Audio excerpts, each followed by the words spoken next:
Clara Bennett collapsed onto the frozen bench. Her nurse's bag clutched against her chest like a shield. The train's whistle faded into the Wyoming night. Gone. The last train west, and with it her last hope. Her fingers were losing feeling. She didn't know if that was mercy or cruelty. December 1887 had teeth. The wind off the mountains bit through her wool coat, the good one from Philadelphia. Now worthless against frontier cold, snow began to fall. Soft at first, then harder. The station's single oil lamp flickered like a dying heartbeat. She tried to stand. Her legs buckled. This was how it ended. Not in a hospital where she belonged, but on a forgotten platform in the middle of nowhere. Tickets stolen, money gone, pride all she had left, and pride couldn't start a fire. Hoofbeats broke through the wind. Clara looked up through the snow. A rider tall in the saddle, dark coat dusted white. He reined in his horse, a massive bay that snorted steam into the frozen air.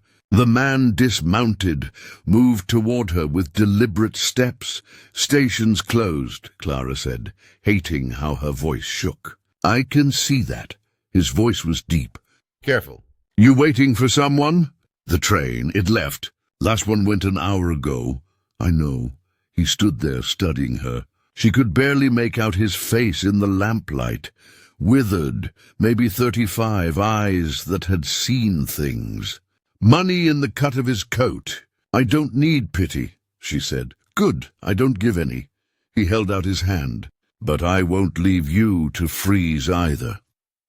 Clara looked at his hand, looked at the empty darkness behind him, looked at her own hands, blue-tinged in the lamplight.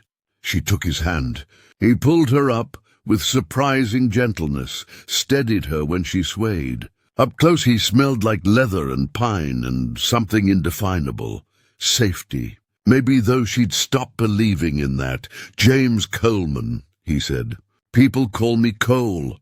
Clara Bennett. He lifted her onto his horse like she weighed nothing, swung up behind her. His coat came around her shoulders without asking. As they rode into the dark mountains, Clara looked back once. The empty station disappeared into the snow. Everything she'd been running toward vanished, but the warmth at her back was real.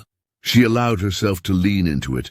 Just this once, Clara woke to firelight and the smell of coffee. For one confused moment, she was back in the hospital dormitory. Then she saw the bare skin rug, the rough-hewn ceiling beams, and remembered the cowboy, the ride through darkness, strong arms lifting her down. She sat up fast, too fast. The room tilted, easy. His voice came from the doorway. Cole, that was his name. He held a tin cup. "You were hypothermic. Another hour and—" He stopped. "Coffee." Clara took inventory. Still dressed. Boots beside the cot. Medical bag on the table, untouched. One-room cabin. Stone fireplace. Window showing pre-dawn gray. Where am I? Foreman's cabin on my ranch. Moses retired, but I kept it maintained. "You're safe." Safe. That word again. She accepted the coffee, letting the heat seep into her palms. "I'll be gone by morning." It is morning. Next train? Then 3 days. 3 days. Clara's chest tightened. 3 days of charity, of owing, of being the paid woman who would work for room and board. She said, "I am a surgical nurse. Your ranch hands get injured. I can help." Cole leaned against the doorframe. "You don't have to." "I'm not a charity case, Mr. Coleman." Something shifted in his expression. Respect. Maybe just Cole. "And if you're offering, I won't refuse. This ranch is dangerous work." As if summoned, shouting erupted outside. Cole moved fast. Clara grabbed her bag and followed. The scene was chaos. 3 ranch hands struggling to hold down a 4th. "Pablo," someone yelled. Caught his arm on barbed wire. Blood soaked his sleeve, dripped into the frozen mud. Clara didn't ask permission. She knelt, opened her bag, took control. "Hold him still. Someone get me clean water." "You—" She pointed at Cole. "Whiskey." Her hands moved with practiced efficiency. She cut away the sleeve. assessed the damaged deep laceration, but found no arterial bleeding. She cleaned, sutured, wrapped. 12 minutes start to finish. Pablo's breathing steadied. The other men stared. Clara stood, wiped her hands on her skirt, and met Cole's eyes. 3 days, he said quietly. You work, you stay. No charity. No charity, she agreed. That evening, an old man arrived at the cabin. Grey beard, kind eyes, weathered hands. Moses. He looked at Clara through the window, then at Cole on the porch. Boss, the town's going to talk. A woman that pretty, that young, staying here. Cole's voice was flat. They always do. But his hand gripped the porch rail so tight his knuckles went white. Inside, Clara pretended not to hear. She'd heard it all before. In Philadelphia, the whispers had destroyed her. She wouldn't let them destroy her again. The buckboard creaked to a stop in front of Harmon's General Store. Clara had forgotten what it felt like to be watched by dozens of eyes at once. No, she remembered. That's why she'd run west. Redemption. Wyoming wasn't much. False front buildings, frozen mud streets, mountains looming like judgments. But it had everything Philadelphia had. People, gossip, conclusions drawn before facts were known. Cole helped her down. You need a proper coat. Boots, too. If you're staying, I can't afford considerate wages. He was already inside, before she could argue. The store smelled like dried goods and wood smoke. Mrs. Harmon, the proprietor, smiled too widely, eyes calculating. Mr. Coleman, how lovely. And this must be your guest. Miss Bennett works for me, Cole said evenly. She needs outfitting. He held up a heavy wool coat, deep blue, well made. Clara touched it, hesitated. Taking things felt like sinking. The bell over the door chimed. Mrs. Eleanor Harris swept in like winter herself, in a 50s expensive dress, eyes sharp as ice picks. The banker's wife, the town's self-appointed moral authority, James Coleman, she said, voice carrying. How generous of you to take in strays. Though one does wonder what services she's provided in exchange. The store went silent. Clara's face burned. Here it was, Philadelphia all over again. Different town, same cruelty. Cole could stay silent, could let it pass. Could. He stepped beside Clara, his hand rested briefly on her shoulder, a claiming gesture in frontier terms. Clara realized, public deliberate. Miss Bennett is a skilled surgical nurse, he said. She saved my ranch hand's arm yesterday. My ranch is safer with her there. He turned to Mrs. Harris directly. Your husband's bank nearly foreclosed on the Johnsons last month over $50 glass houses, Eleanor. Mrs. Harris's face reddened, but she was too practiced for outright confrontation. Really, Mr. Coleman, people will talk. Let them. Cole paid for the coat and handed it to Clara. I've got work to do, outside. Clara breathed hard. Snow began falling again. Always snow, endless and cold. You didn't have to do that. Yes, I did. I'm leaving in 2 days anyway. Cole loaded supplies into the wagon. Long pause, too long. What if you didn't? Clara looked at him. Really looked, saw something in his eyes that terrified her, hope. The kind that got crushed. What are you saying? He didn't answer.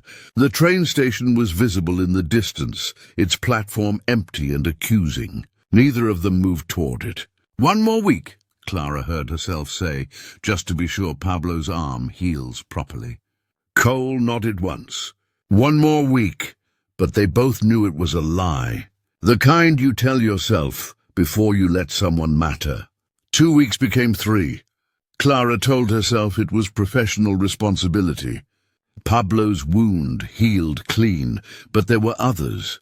A broken finger, a horse kick to the ribs, a fever that needed watching. She told herself it wasn't about the way Cole looked at her when he thought she wasn't watching. January froze the world solid. The mare was dying.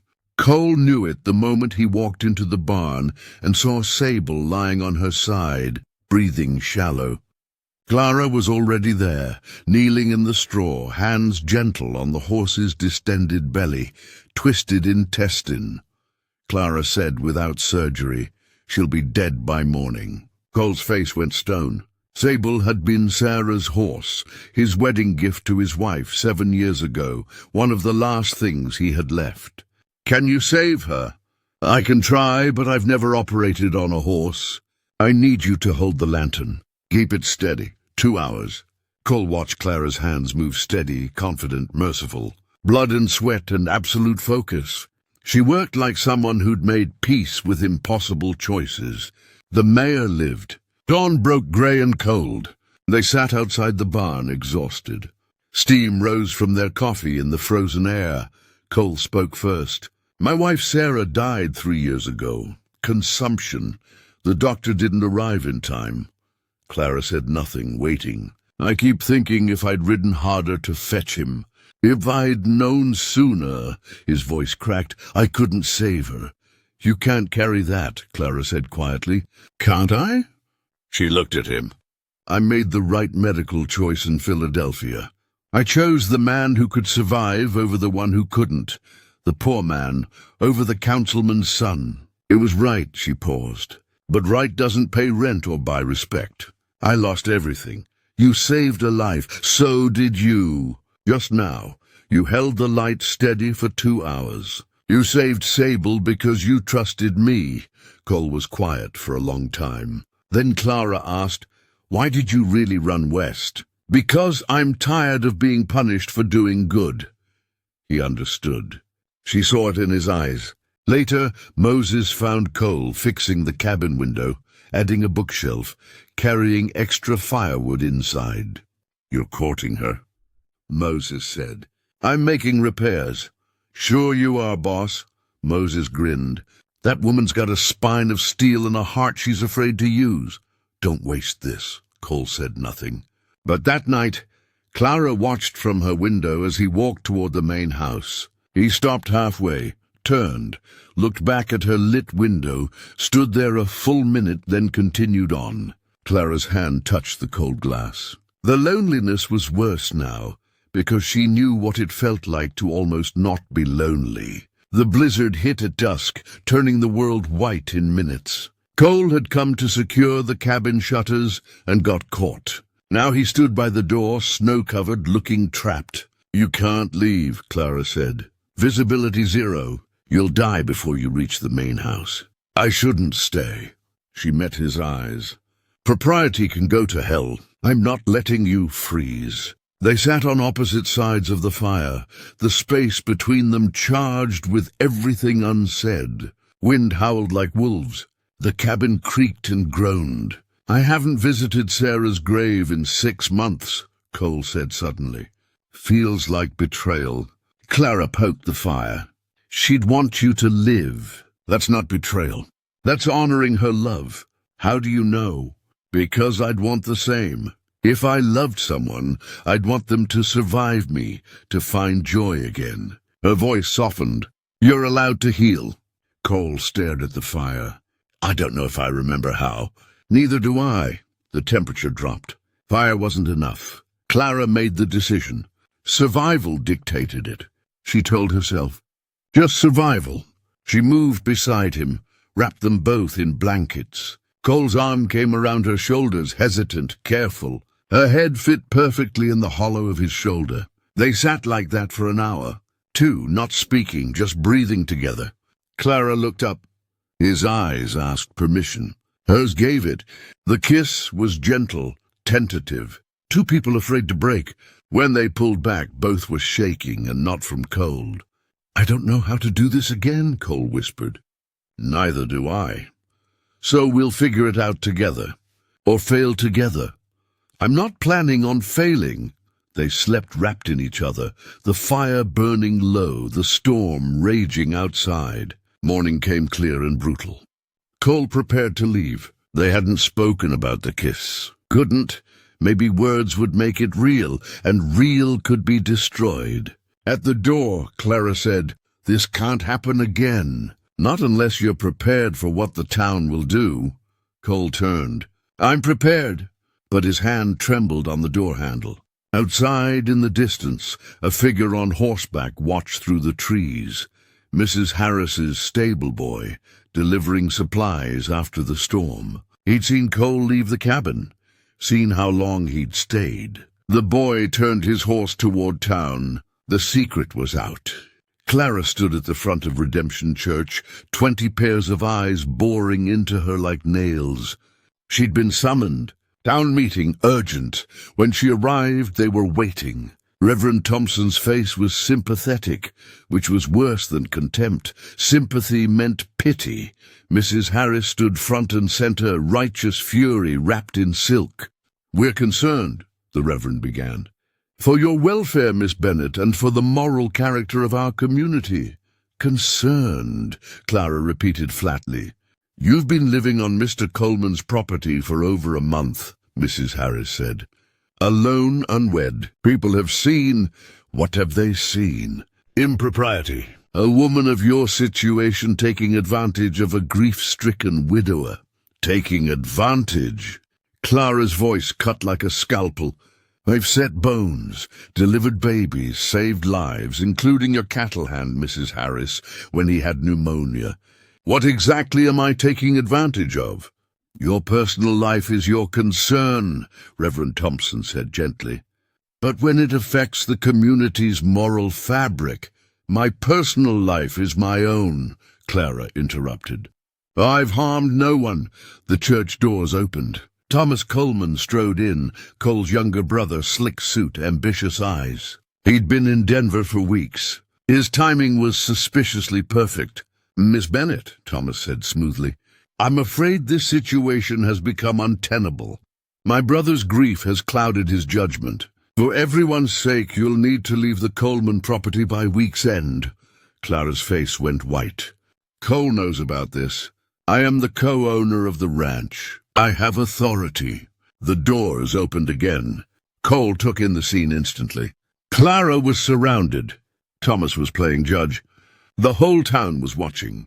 His eyes met Clara's. 1 second, 2. He hesitated. Clara saw it. She saw him calculate the cost of his reputation, his brother's approval, and the town's judgment. She saw him falter. That was all she needed. She walked toward the door, head high, passing Cole without looking at him. "Clara, don't!" She disappeared into the winter afternoon. Cole stood frozen. The church watched. Thomas smirked. "You did the right thing, brother." Cole didn't answer. He walked out, got on his horse, and rode to the cabin. It was empty. Her medical bag was gone. The coat he'd bought for her was folded on the cot, left behind like a returned gift.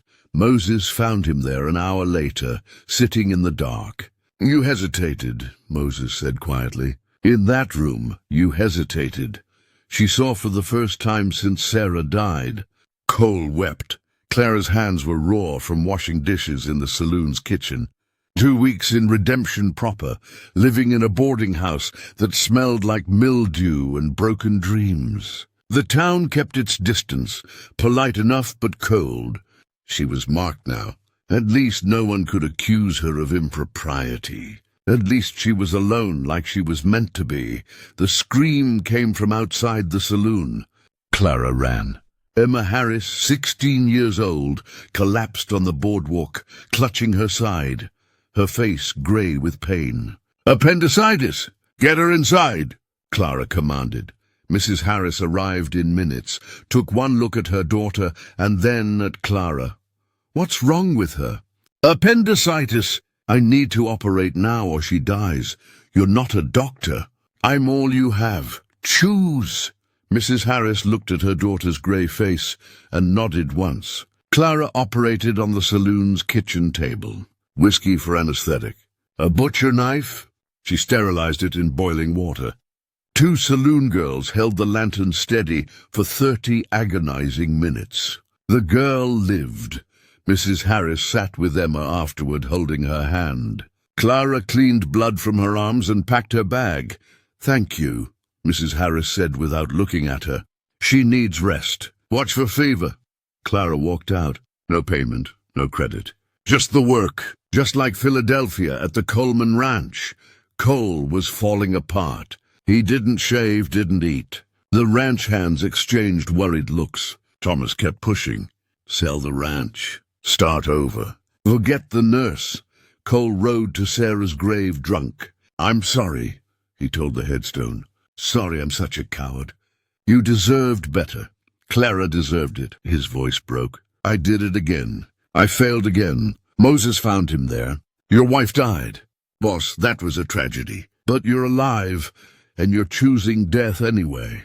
That's just waste. What if I lose her too? You already did." Moses gripped his shoulder. "But maybe she'd let you earn her back Sunday morning." Cole rode into town. Moses handed him Clara's coat.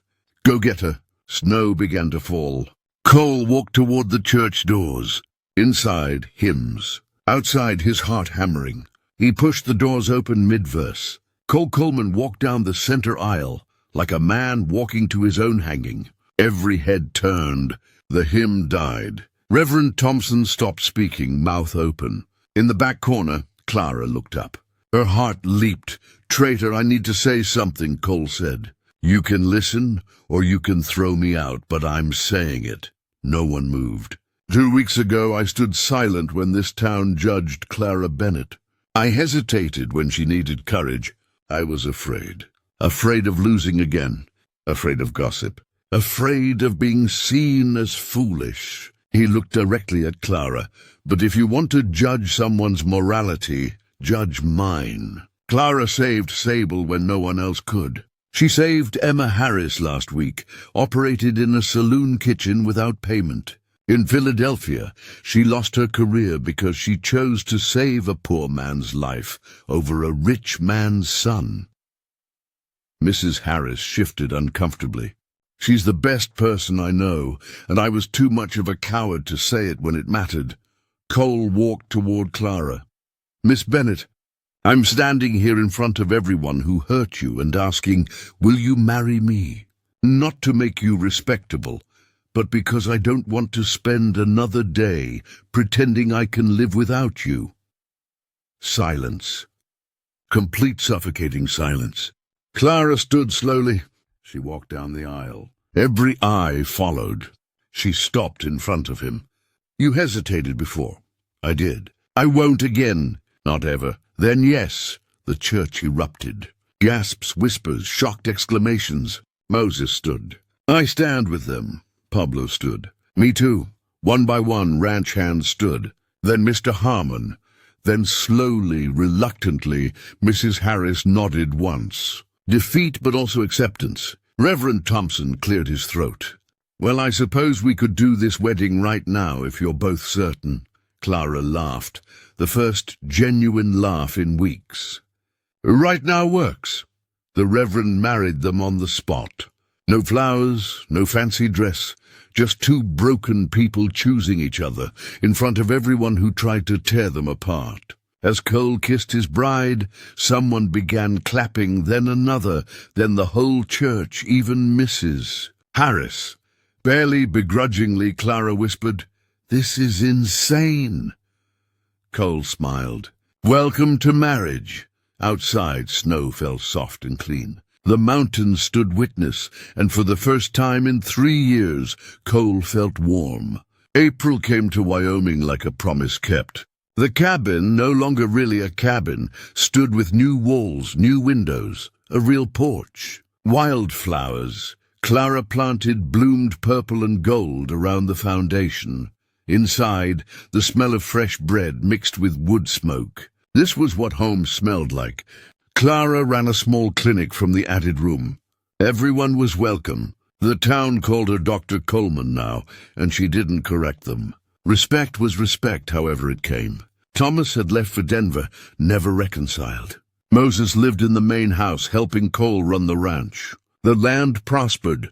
Mrs. Harris visited one afternoon. Stiff but genuine, she brought preserves. "Thank you for saving Emma. I should have said it then." Clara nodded. "You're saying it now. That's enough. Some things didn't need full redemption, just acknowledgement." Evening. Clara stood on the porch, resting on her pregnant belly, 6 months along. The baby kicked strong and insistent. Cole came up behind her, wrapping his arms around her. They looked out over the land, the barn where Sable grazed with her new foal. The fields gone green, mountains purple in the distance. "You know what I realized?" Clara said.